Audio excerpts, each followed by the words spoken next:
Hey reader, this is Centaur here, and today we are finishing up our look at the scoring scenarios in the Bolt Action 3rd Edition rulebook. Today looking at hold until relieved, okay? And better understanding, if you know that this is the scenario, what kinds of things do you need to field, what kinds of things are going to be helpful or less helpful for you as you are trying to go about obtaining success. Now, I'm going to be honest with you, just because of how this one scores, there's actually quite a few ways to do this. I think some units may be better than us, but you're actually going to find that the units likely to struggle this is actually going to be pretty small, only because almost anything can work. It just depends on how you bring all the pieces together. Okay. And then we'll talk a little bit about some of the changes that I would recommend as we get to the end.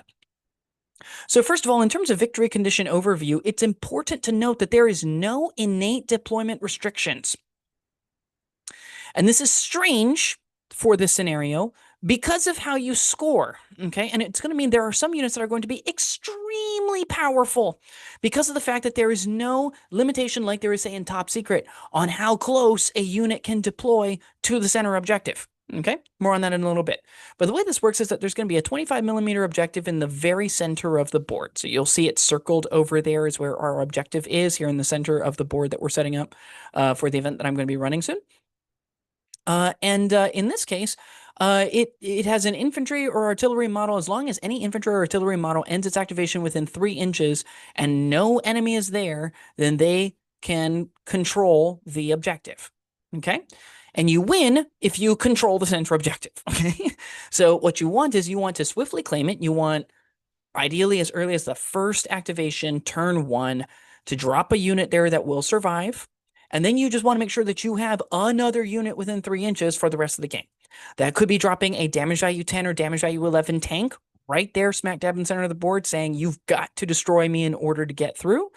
It could mean just aggressively pushing against the enemy or setting up firing lanes against anybody who might come out, who might try to get to the center, and kind of force your opponent to sit back and fire and try to remove your stuff instead of pushing up in order to do it, okay?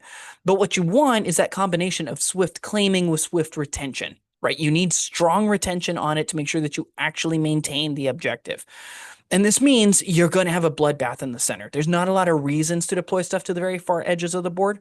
And you're going to find that other than needing, to shoot beyond an inch of your own units, there's really not a lot of reason to go wide, right? Unless you're using a unit that's just designed to support fire, maybe get around some of the defenses that the enemy has in order to try to pick off their units. But in general, it's going to be a bloodbath near the center. So what units tend to perform well? First and foremost, infiltrators, for obvious reasons, because there's nothing saying they have to start beyond 12 inches of the objective. So if you have the first infiltrator deployment and you get to do your forward deployers first, you draw that first one, you should be dropping an 8-man unit of Soviet scouts, like in my video that we talked about with Creighton recently. An 8-man veteran squad of scouts sitting on that thing that you activate first activation of first turn. So they just take their action. Heck, maybe they even just go down. You could put them on ambush if you want to, but they could just go down. Maybe have them fire at somebody else who's close nearby. But the whole point is, end of their activation, they're the only ones within 3 because the rule is you're not allowed to deploy infiltrators within 12 inches of another infiltrator, right? Means it's going to be yours. And then you just got to rush a bunch of other stuff over into the center and then just sit on, hi, we're just going to go down every single turn until we win. Right?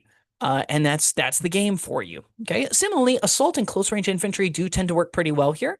Units with submachine guns, flamethrowers, tough fighters, veterans just in general, because they are relatively difficult to remove, but also because if you're gonna be playing just in one spot, then you can plan around getting the assaults you want, getting within 6 inches of units and where they have to be. All of that's going to be very useful for you. Okay, similarly, light armor is also really good because it's relatively affordable, so you can get quite a bit of durable firepower. It has the capability to maneuver around and take out enemies that might come in on approach, which is nice. It's good support for the infantry. But also it means that you can technically put damage value 7, damage value 8 armor near the objective, and not everybody can remove them.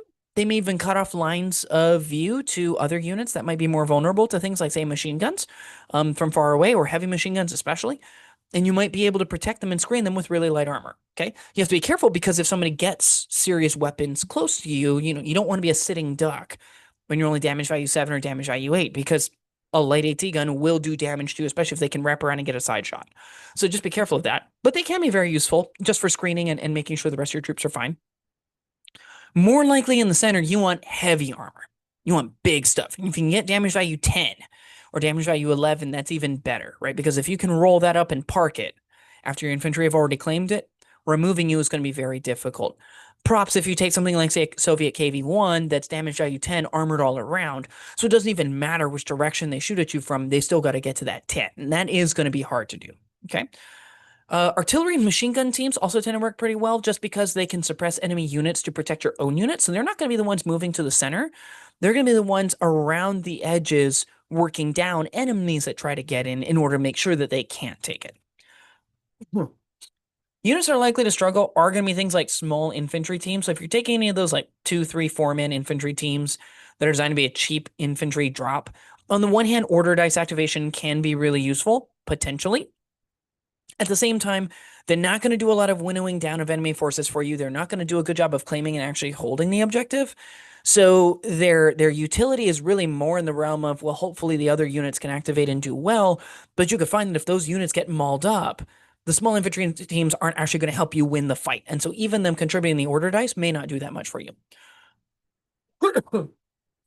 Similarly, and it kind of hurts to say it because I love them so much, transports like the Berthier that you see over there in the picture. On the one hand, if you're not using first wave deployment with this scenario, you'll probably start within 12 inches of scoring range of the objective.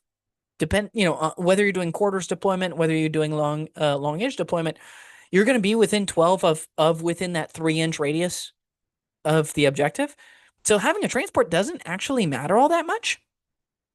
And they tend to have pretty weak weapons, right? Because they're getting halved shots and they tend to only have 1, maybe 2.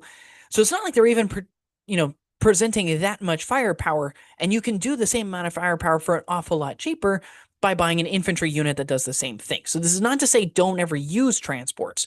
It just means you have to be honest about the limitations that transports have. One thing that I think transports might be able to do quite effectively in this one is if you have your units, especially infiltrators, they're designed to drop on it right off the bat and they're going to be the first things that you activate. It might be nice to have transports, especially if there are roads on the map that can roll up really fast to where the enemy is, pop guys out, and start taking the fight to them on their half of the board, and especially near their deployment zone. So that way, even if those units are thrown away, remember, they don't score off of that, right? You're not losing any points. All you're doing is you're slowing down units that might be problematic. So if you have a Berthier that has a bunch of, say, flamethrower teams in it, right? Or something like that. Or, you have, something else that you can throw. I tend to think a Berthier with like 3 flamethrower teams and a company commander inside could actually be a really nice drop because, if you throw that thing forward, you just start throwing pins and possibly removing units, especially big armor that the enemy might use to try to get in there and take things on. That could be highly effective for making sure that you actually hold the center. And even though you're probably going to lose all of those units, I mean, the risk reward, they only have so much time to try to get rid of you. If you can remove enough tools, that might actually be effective and it could help you to win. But again, you're going to have to really think around how you get transports to work because transports are not critical for getting to a far-flung objective because the objective is not very far-flung. So in terms of deployment and terrain considerations, what do you want to think about? First of all, plan around cover, obviously. It's the way 3rd edition works. But specifically, plan around central cover because that's where you're going to be playing most of the game, right? That's what's going to keep your men alive and the cover you need to be thinking about in terms of what's going to keep your opponent unit alive as their units are moving up across the board, right? So plan your firing lanes around those cover elements. And you also want to think about deployment cover for your own cover fire units, right? And sort of supporting fire units, machine guns, artillery, tanks that don't need to get into the middle of a brawl, right? Especially light armor, things that want to be providing supporting fire. Think around those kinds of places for where you want to park that can still see and provide cover fire against the enemy, okay? In terms of reserves, just don't. Get up the board quickly. You don't want to have firepower waiting in the wings for turn 2, only to find that you just completely lost the center in turn 1, and now you can't make it up. You can't get in there. Okay, that's problematic. So just get everything on the board as quickly as you can, move it up, and move into position as quickly as you can while still retaining amount of cover to keep you safe. Okay, in terms of roads, plan your road access for half tracks and wheeled vehicles. You'll notice that on this board, going lengthwise across the board, there's a pretty long road. that for over half the board provides a pretty open stretch. That is a great opportunity for a wheeled flamethrowing vehicle to be able to quickly zip around and then flamethrow something that was on approach from places where people thought they were safe. It's a great opportunity for something like an autocannon based armored car or something like that to be able to zip around, get around stuff, get to a side shot against something like, say, that Panzer III that's hiding behind the ruin in the center of the picture. It might work against something like a Stug 3 that's over there near the bottom of the picture. Stugs they're just tanky. They're beefy, so they are a little tricky for things like autocannons to deal with. But, if you have a zippy light autocannon, at least you can put pins. If you have a zippy light anti-tank gun, that could be even better. Okay. But the critical thing to remember about road access on this one is that if you have a unit that's tracked, like these tanks are, for example, or even the tank destroyers, which are circled in red for the Belgians that are over there near the top of the screen, don't put them on the roads. Don't clog up your roads. Okay. Put them behind stone walls, put them in ruins, take advantage of the tracked movement that you have. Take advantage of the cover that's available for you, but don't clog your access. Okay. You want those things all nice and bottled up. Now, there's one exception to this. If you think the opponent has wheeled vehicles, they're going to zip around and stuff, it could be advantageous to block up access with that big tracked vehicle just to force them off the road, right? If you know that they've got transports that are going to try to drop big veteran squads behind your lines and they've got them in a big wheeled vehicle, okay? Italians, for example, get big wheeled armored transports. It could be worthwhile to just park a tank there because you don't need that road, but you don't want the enemy using that road either, right? So, that's the one exception. But in general, for your attack vehicles that are not wheeled or half-tracked, all of those tracked vehicles that you have, don't be clogging up your own access, okay? But the name of the game is quick and stick. You want to get quickly onto the objective, claim it as your own, and then you want to hold it. Okay, so small units, they're not going to do that job for you. You need big units, you need veteran units, you need tanky units that are going to actually make sure that you can hold the objective. Now, as the game goes on and those veteran units start getting whittled down, it's not a problem to run up something like a machine gun team or something like that might only be regular. It might even be fine to run an inexperienced squad onto it, as long as it's just saturation, right? Because once it's yours, you just need to have a unit at the end of every one of your enemy's activations still within 3 inches, so that way they don't flip it back to their side, right? And so at some point, just rushing units over there is going to be fine. Maintain distance between units, okay? Follow the rules, but it might be advantageous for you at some point just to throw everybody into the center. Just get everybody in there, so that way they got to remove everything, and maybe they just don't have enough firepower to remove you all. So what changes would I recommend? There can be benefits for removing units as a secondary objective. And the reason for this is that if the only thing that matters is removing a king tiger, that game could be over before it starts, right? And that's no fun for anybody. And if people are going to be throwing units into the center as a bloodbath element, if the primary majority of points, if a really big number of points is scored for having the center, call it 5 victory points or something like that, and then there's an additional victory point for every unit that you destroy of the enemy. The thinking being that it's hold until relieved, but don't necessarily throw away a strategic advantage in the number of forces present in a given area, right? Then that gives something for the enemy to do if they can't get rid of a king tiger on the objective, right? And it means there's still a reason to play to the end of the game, right? It also means that throwing away large numbers of troops in assaults or, harebrained desires to try to clear away the last unit might not actually be advantageous. So it encourages a bit of strategy as you keep going along. So in the Zern mission pack in Pool 3, we actually have one that uses hold until relieved. And primarily it's just because like there are technically other ways that you can do it. I don't want to just make mostly the same kind of variations on the same thing. I do want them to feel very thematic and interesting, and I haven't come across a lot.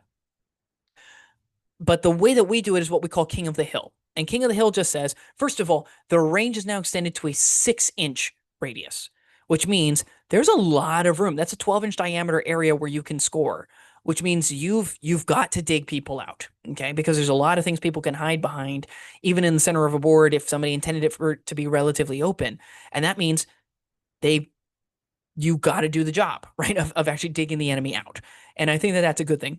But then we add on to that an additional 1 point per side for kill points.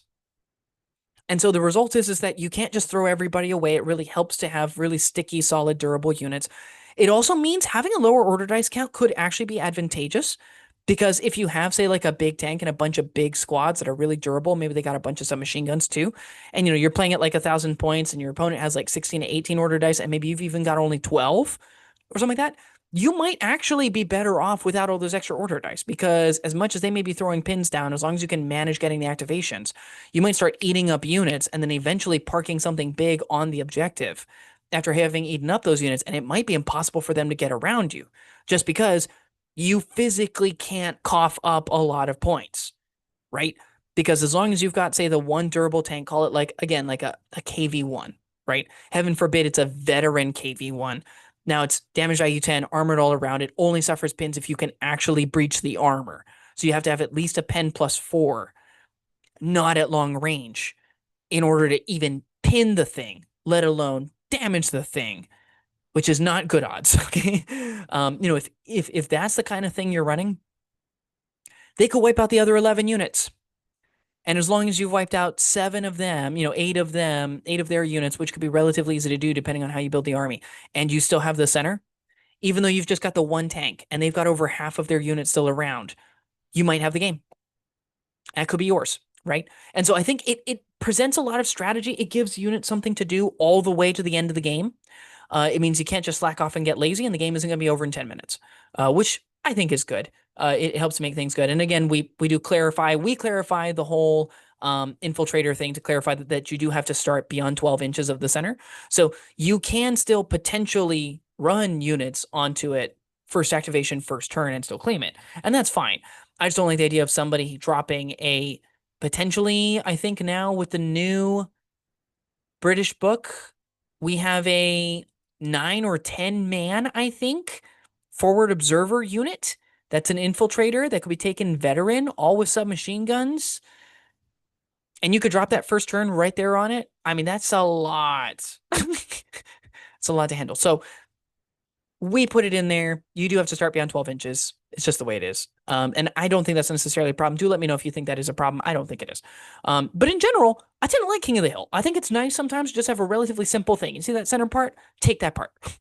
Own that part, right? And it keeps people from sitting back and gun lining, which I think is healthy. There is a benefit to having a gun line of sorts in that you can help to pound away a bunch of the enemies. But at some point, you do have to get into the center, right? And I think that's quite advantageous. Some games, have also done this. Lord of the Rings has a version of this. Most games actually have something like this, where you have to fight and scrum over the center. I think the big question is just making sure that it's fun to play the entire way through, and it doesn't become a foregone conclusion. But what do you think? Do you think that hold until relieved is something that needs a secondary way to score? Do you think that there are certain benefits to just keeping it the way it is? Just making it so that, hey, you gotta have the center, even if it means that because of the way that the armies are designed, it's going to be nigh impossible for you to get that army out of the center. Let us know down in the comments below, and I will see you next time.